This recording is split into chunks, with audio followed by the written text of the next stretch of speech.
welcome back. Thanks for logging on and tuning in. If you haven't already, hit that like button and subscribe. That way you can keep coming back over and over to hang with us and our wonderfully talented and creative guests in the arts and entertainment world. That's right. I'm Allyson Murray, and right now we're in Orlando, Florida at MegaCon 2019 at the Orange County Convention Center, and we are hanging with filmmaker and actor Austin Janowsky. Wow, first time. You must be from upstate New York.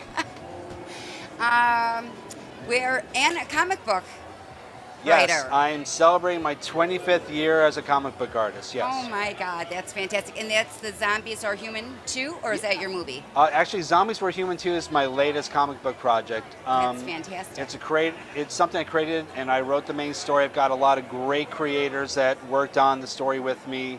Gary Gunn, Stan Yak, Matthew Kaiser, Russell Nolte. I'm going to forget some names. Go on Facebook, Zombies Were Human 2. They're all listed there, artwork and everything like that. And I'm sorry if I forgot some names. But yeah, it's a 100-page graphic novel. We did a Kickstarter for it, first one, that we got funded, which was amazing. Yeah. So the book would be ready next month. And then we've got some production companies that are interested in maybe doing either as a film or an episodic. So we're going to shoot probably the intro story in February or March of next year, and then we're going to go from there. Wow, that's incredible. Yeah. That's awesome. So, tell us about your latest film. Okay. So my personal film is Mortem Happens. It's a proof of concept for a feature. It's a suspense dark comedy.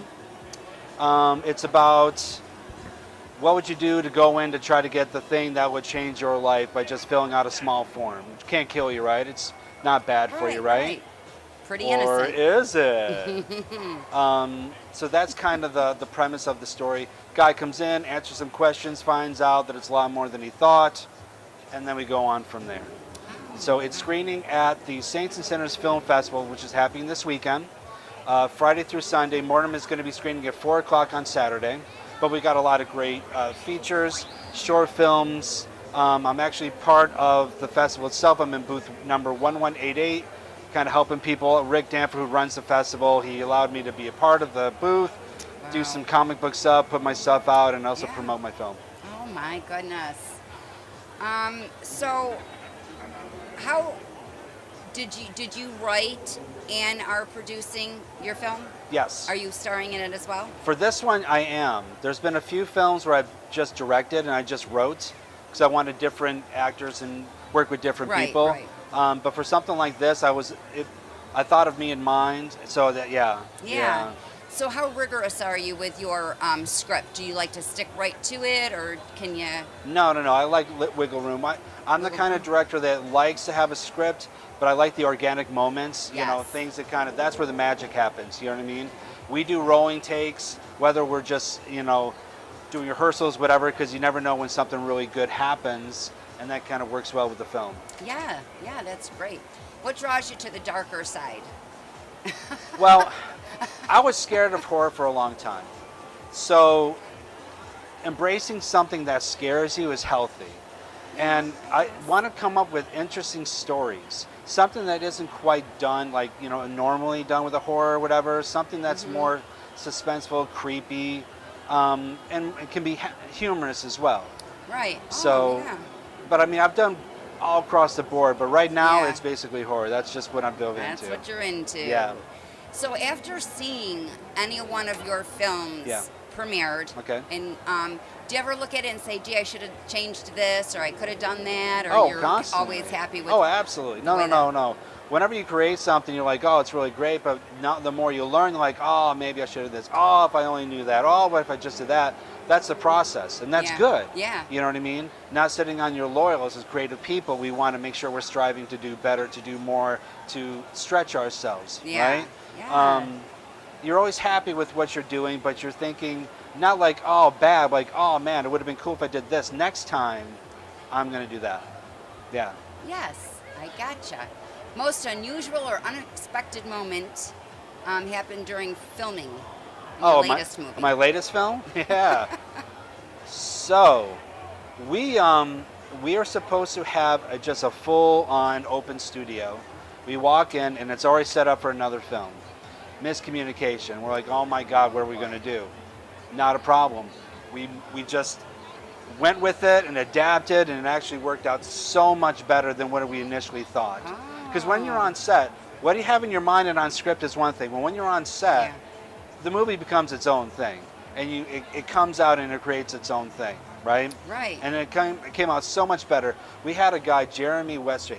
He is our gaffer. He's our lighting guru. He did an amazing job setting up lighting and mood and everything exactly the way I want to.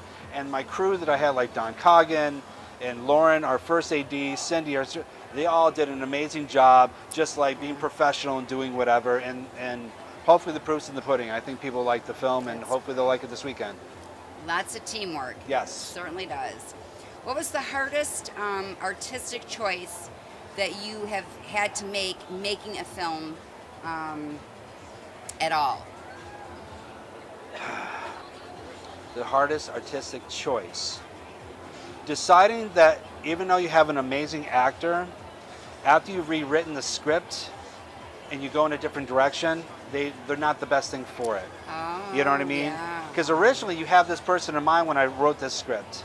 But the more I changed, walked back and rewrote it, I figured it's not fitting him after all. And it'd be a disservice to the film and also to him than to force it. So it was hard to let him know. So Yeah. we went in kind of a different direction, but I would love you for my next one, which I ended up using that person anyway for the next film. So it all worked out in the end. Yeah. But yeah, it's Oh, tough, that's man. hard. Oh, Oh, it's that is hard. hard. Yeah, you know, even as an actor, you don't want to hear like you've been replaced.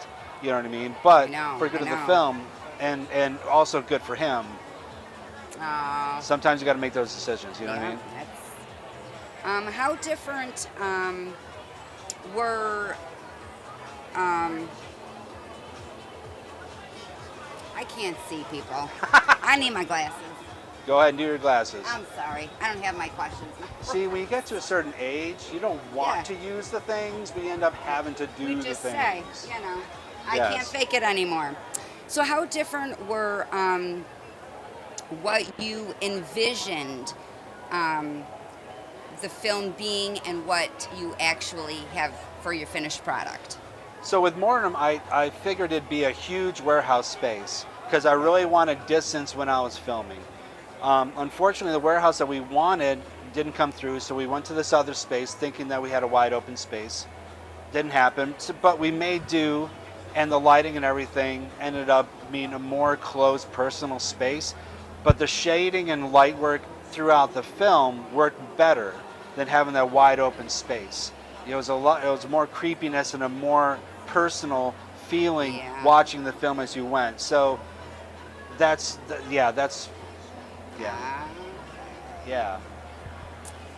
What are some of your... Oh, come on. I wasn't done talking, but No. they're telling me it's time to play a game. Okay, game time. I like games. I like to play games. I'm the game girl. All right, here we So go. we'll play a game. Let's play with you. I want to play Dirty Minds. Dirty Minds. Have you ever played Dirty Minds? Hold on a second. Why, yes, I have. Very good. Well, we don't play the right way. Oh, okay. We play Ellie's way. Ellie's way. Perfect. Basically, what we do is we just pick a cube and we give each other the clues. Okay. And then we have to figure out what we're trying to So say. you're going to go first. I'll go first to All right. break the ice because See how I don't did mind. this? Because I can see close, but I can't see far away, so that's why I put Yeah, this on. that's how I am, you This see. was really more for effect than anything.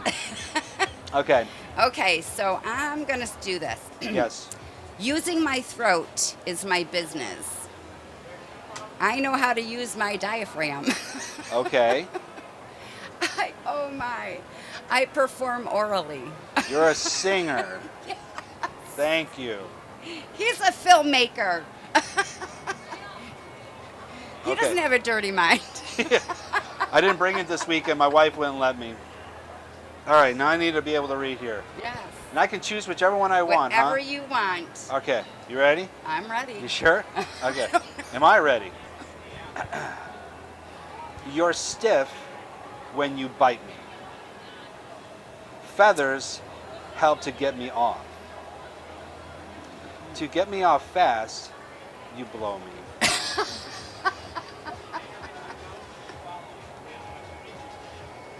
It's not penis, peeps.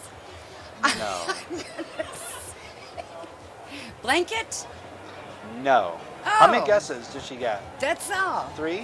What? 1? Just one. Dust. Oh my gosh.